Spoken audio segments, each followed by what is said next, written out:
कैसे हैं आप सब। उम्मीद करता हूं कि आप तमाम दोस्त खैर वाफियत से होंगे और मेरी दुआ है कि अल्लाह पाक आप तमाम नाजरीन को अपने हिफ्ज़ व अमान में रखे।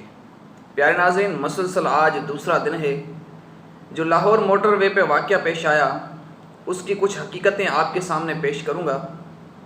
मगर इस वीडियो का मज़ीद आगाज़ करने से पहले छोटी सी गुजारिश है कि अगर आप हमारे इस चैनल पर नए हैं तो जल्द से जल्द हमारे इस चैनल को सब्सक्राइब कर लें और बेल के आइकन को लाजमी प्रेस कीजिएगा ताकि फ्यूचर में हर आने वाली वीडियो से आप बाखबर रहें।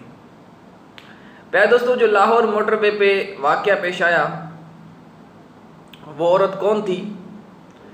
तो जी दोस्तों, वो औरत फ्रांस से आई थी कि अपने बच्चों को पाकिस्तान में आकर उनके इस्लाम के मुताबिक उनको तालीमात दी जाए।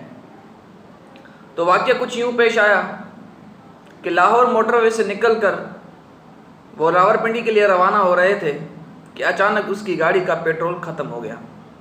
ताहम उसे मालूम न था कि वो फ्रांस है और ये पाकिस्तान है, यहाँ कुछ भी हो सकता है।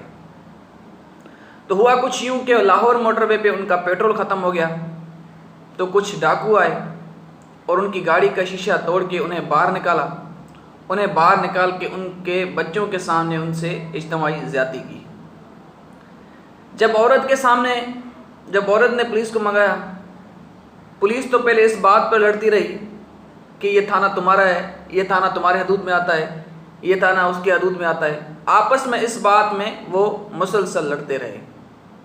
बहुत देर हो चुकी थी कि पुलिस वाले आए, तफ्तीश की तो उस औरत ने कहा कि मैं मुकदमा दर्ज नहीं करवाना चाहती, बस इस बात को यहाँ रफ़ा दफ़ा कर दो क्योंकि ये मेरी इज़्ज़त का मामला है। जब मेरी ये बात घरों तक पहुँचेगी तो मेरी इज़्ज़त नक्श नक्श हो जाएगी। तो दोस्तों, हुआ कुछ यूँ कि उस औरत ने बताया कि मैं फ़्रांस से आई थी अपने बच्चों को तालीमात दिलाने कि इस्लामी तालीम हासिल करेंगे पाकिस्तान में और पाकिस्तान के इस्लामी तौर तरीके पे रहना सीखेंगे और वो इस्लाम को बहुत ज़्यादा जानेंगे। जो तालीमात पाकिस्तान में इस्लामी दी जाती है वो फ़्रांस में हमें हासिल नहीं होगी। तो इस तरह उनके साथ ज़्यादती हुई और उन्होंने पूरा इस तरह का वाक़या बताया। अब मेन पॉइंट पे आ जाते हैं। जो CCPO उमर शेख, लाहौर के CCPO उमर शेख का कहना है कि औरत रात को बाहर निकली क्यों? ये फ्रांस नहीं कि रात को किसी भी टाइम बाहर निकला जाए। तो CCPO से सवाल यह है कि अगर रात को निकलना मना है तो आप के लिए नोटिफिकेशन जारी कर दो कि भाई औरतें इस टाइम के बाद बाहर ना निकलें। बगैर नोटिफिकेशन कोई बात कहना आपका हक नहीं बनता, पहली बात। दूसरी बात यह है कि अगर आप किसी को ये कहते हो कि आप रात को बाहर निकले क्यों, तो भाई ये आपकी ड्यूटी है, आपको संभालना है। उस टाइम कहाँ थे? मोटरवे पे तो पुलिस होनी चाहिए। मोटरवे तो बड़ा रोड है, उस पर तो लाजमी होनी चाहिए क्योंकि उधर बहुत सारे हादसात होते हैं, बहुत सारे मसले मसाइल होते हैं।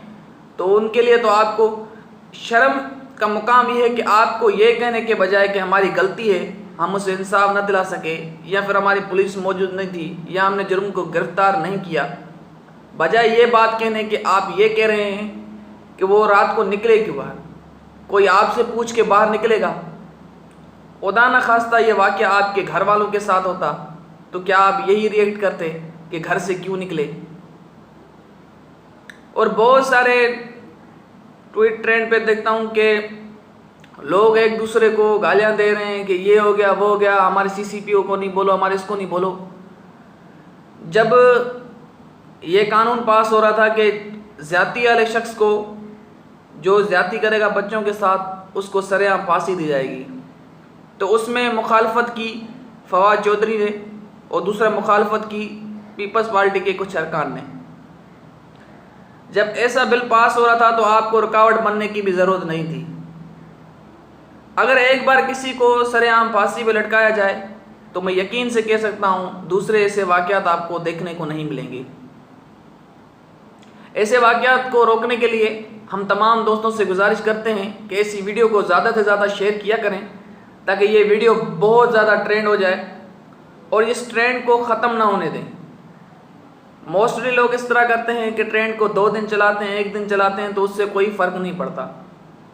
आपके एहतजाज से फ़र्क पड़ता है, आपके ट्रेंड से फ़र्क पड़ता है। जब मेन पावर सोशल मीडिया है, आप सोशल मीडिया पे जितनी चीज़ें वायरल करती हैं तो उसके खिलाफ देखें, अगर हम एहतजाज करते शायद हमें इंसाफ न मिलता, लेकिन हमने सोशल मीडिया पे ट्रेंड चला। अभी भी मैंने देखा है कि 4-5 लाख से ज़्यादा ट्वीट किए गए हैं। तो इसका मतलब क्या है, 5 लाख ट्वीट करना बहुत बड़ी बात होती है। इसके अलावा सोशल मीडिया, फेसबुक पे हर कहीं ये बात चल रही है। तो खुदारा उन्हें इंसाफ दिलाएं, और सिर्फ उनके लिए आवाज़ नहीं बल्कि बच्चों के साथ ज़्यादतियाँ हो रही हैं, इसको रोकने के लिए मेन पॉइंट ये है कि उसको रोको। जो बच्चों के साथ ज़्यादती करे, पकड़ने के बाद उसे सरेआम फांसी दी जाए। तो दोस्तों, इसी के साथ अपने भाई को दीजिएगा इजाज़त। अपना बहुत सारा ख्याल रखिएगा।